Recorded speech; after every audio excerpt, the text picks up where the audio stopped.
আধুনিকতার ভিড়েও গ্রামে এখনো টিকে আছে ঢেকির ঐতিহ্য। আজ দেখাবো গুড়ি পিসার সেই বাস্তব দৃশ্য।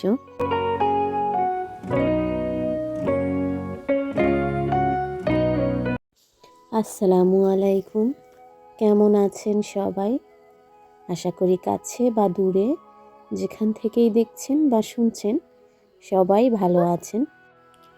মাঝে মাঝে ভাবি, এত সুন্দর সবুজে ঘেরা নীরব প্রকৃতি ছেড়ে মানুষ কিভাবে শহরে থাকে।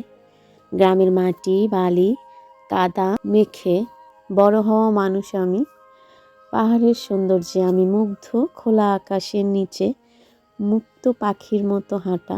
কোনো কোলাহল নেই, এই জীবনটাই আমার সবচেয়ে প্রিয়। শহরের বদ্ধ জীবনে আমি কখনোই অভ্যস্ত হতে পারবো না। আজ আমরা পাহাড়ের পাশ দিয়ে চালের গুঁড়ি পিষতে যাচ্ছিলাম। সব বাড়িতে ঢেকে নেই, তাই অনেকটা পথ হেঁটে একটা বাড়িতে গেলাম। গিয়ে দেখি বাড়িতে কেউ নেই। ঢেকির ঘরটাও ধুলো, বালি আর ময়লায় ভরা। আগে ভালো করে পরিষ্কার করলাম, তারপর শুরু হলো আসল কাজ। 13-14 কেজি চাল নিয়ে গিয়েছিলাম। বুঝতেই পারছিলাম সময় লাগবে, তাই কয়েকজন মিলে একসাথে কাজ করলাম যেন তাড়াতাড়ি শেষ করে সন্ধ্যার আগে বাড়ি ফিরতে পারি। এই যন্ত্রের যুগে নিজের হাতে পুরনো দিনের মতো খাঁটি ভেজাল মুক্ত চালের গুঁড়া তৈরি করতে পারাটা সত্যি আনন্দের। এত কষ্ট করে গুঁড়া বানানোর কারণ এই গুঁড়া দিয়ে পিঠা বানালে স্বাদও ভালো হয় আর নষ্টও হয় না। গ্রাম বাংলার সেই পুরনো দিনের ছোঁয়া এখনো হারিয়ে যায়নি। আপনারাও কোথাও না কোথাও শুনে থাকবেন ঢেকিতে গুঁড়ি পোষা হতো। আজ সেই শোনা গল্পগুলো বাস্তব রূপ নিয়ে আমি হাজির হয়েছি আপনাদের সামনে। যারা ভিডিওর এই মুহূর্ত পর্যন্ত দেখেছেন তাদের কাছে ছোট একটি রিকোয়েস্ট, একটা লাইক দিয়ে ভিডিও দেখা কন্টিনিউ করবেন। আপনাদের একটা লাইক আমার কাছে খুবই গুরুত্বপূর্ণ। আপনারই মতো আরও একজনের কাছে ভিডিওটি পৌঁছাতে সাহায্য করবে।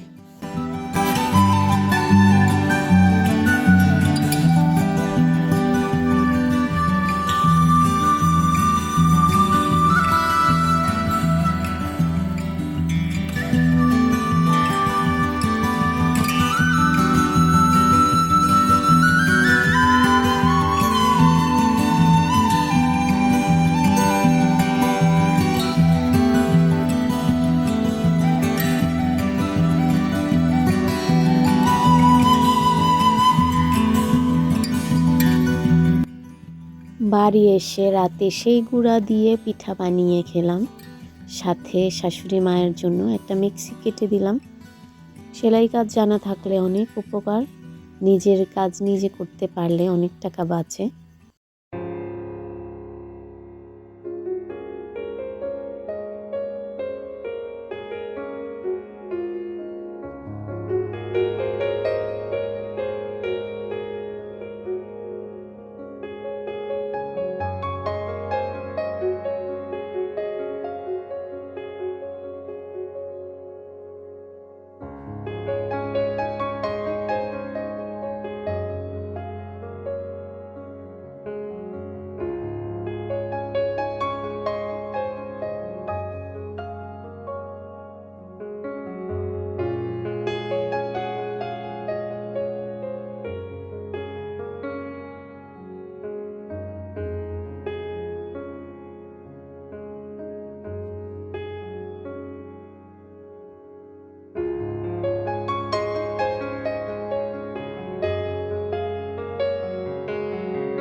এদিকে আমার ননদ 2টা হাঁসের ছানা পাঠিয়েছে, সেগুলোকে খাওয়ালাম।